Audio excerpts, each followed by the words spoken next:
Ethan Cole was used to chaos single dad, full-time job, deadlines stacking like a tower of dominoes. But nothing could have prepared him for what he saw when he opened the wrong door. In that instant, his world shifted. The CEO of Harlow Innovations, changing, exposed, and utterly unprepared. One accidental glance, and suddenly everything he thought he knew about his job and himself was about to be rewritten. Could a single mistake change his life forever?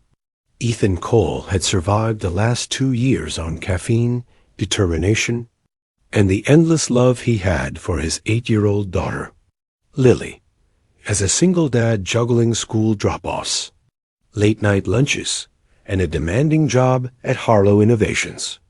He had perfected the art of near chaos. What he had not perfected, apparently, was reading room numbers correctly. It happened on a Tuesday, because of course it did. Tuesdays had a cruel sense of humor. Ethan was carrying a stack of reports almost taller than Lily as he hurried toward what he thought was conference room 4B. His supervisor had demanded the quarterly summaries 5 minutes ago, which made him approximately 6 minutes late. He knocked once, didn't wait for a reply, and swung the door open. What he saw froze him solid. Not a conference table. Not a team of analysts.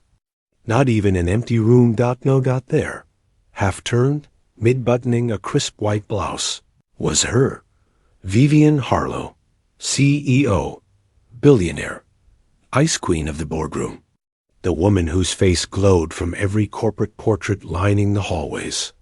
Her eyes widened, and Ethan's brain fizzled like a shorted wire. I am so sorry, he stammered, dropping half the reports. They scattered dramatically, of course, doing absolutely nothing to help the situation.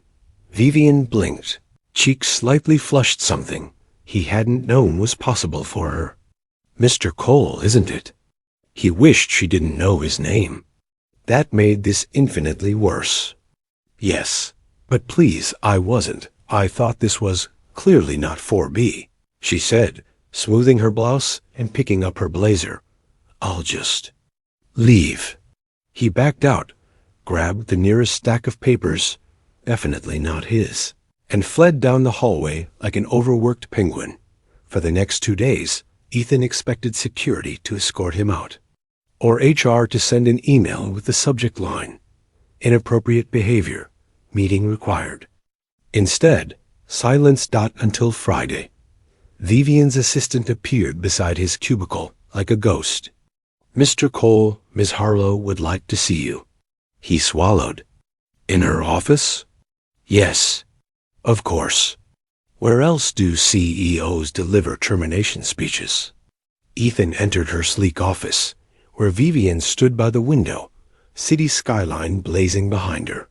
She turned, expression unreadable. Relax, Mr. Cole, she said, noticing his stiff posture. I didn't bring you here to fire you. He exhaled loudly. Too loudly. She gave the faintest smile. I actually wanted to talk about your proposal from last month, she continued. The new efficiency model for the data tracking system.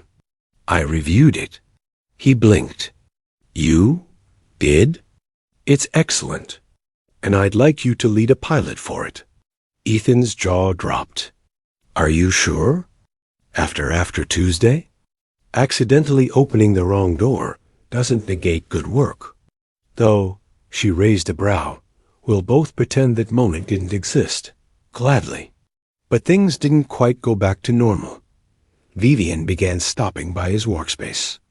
At first to discuss the project, then to ask about Lily when she saw the child's drawings pinned near his monitor, then to offer advice about balancing work and parenting, surprising him with how human she sounded. One afternoon, as they reviewed results in her office, Lily called Ethan in tears. Her school program had changed times, and the neighbor couldn't pick her up. Ethan apologized profusely and began shoving papers into his bag, ready to sprint out. Vivian stood. I'll drive you. He stared. You? You don't have to. But I want to. Lily adored her instantly. Vivian, who seemed carved from pure professionalism, sat cross-legged on the school steps, chatting with the little girl about art class and her favorite snacks. That was the day everything shifted. Over the following weeks, the three of them fell into an easy rhythm project meetings that turned into shared lunches, school pickups that turned into small adventures, guarded smiles that slowly became warm ones. One evening, after dropping them off, Vivian lingered by Ethan's walkway. The air was soft, sunset warm. "You know," she said quietly, "that wrong door you opened. It may have been the right one after all." Ethan laughed softly. "Best mistake I ever made." She stepped closer. "Then maybe we should make a few more together." Nothing was ever the same again, and neither of them wanted it to be.